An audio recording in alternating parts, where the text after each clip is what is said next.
Со појавата на вирусна болест што ги напаѓа домашните дивите свињи, африканска свинска чума, променет е животот на многу селани кои ги одгледувале истите.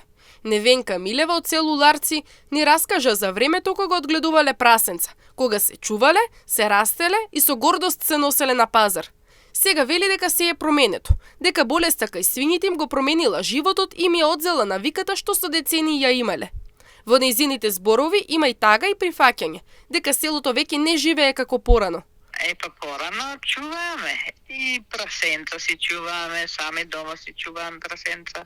Чуваме си маторици по 2, па ни се опрасат, па си носиме на пазар, продаваме.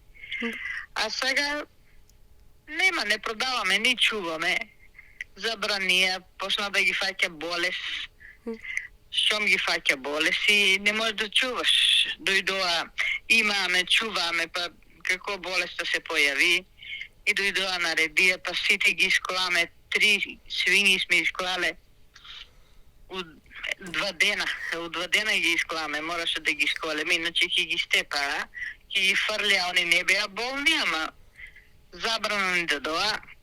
И така, а чувам и прасенца, и се, и тоа со години, ја 20 години како сум тука, и чувале сме свиње, чувале сме годиња поголеми, продавале сме и сме си взимале некој динар од годенца да си живееме, иначе немаше од друго што да земеме пари. Во зборовите на Милева се чувствува топлина на едно време кога прасињата не биле само стока, туку дел од секојдневниот живот и гордоста на селото.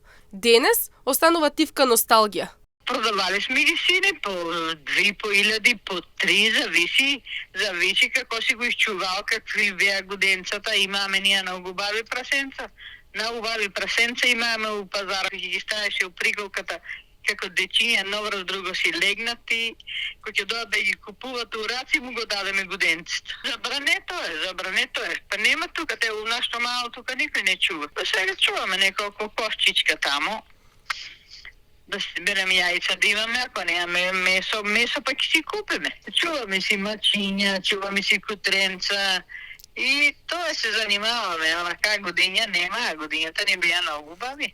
Денес, со стравот од болест останува само сеќавањето и навиката да се живее поскромно. И како што нагласи таа, во моментот одгледуваат само кокошки и за анимација пронаоѓаат во двор исполнет со мачиња и кучиња.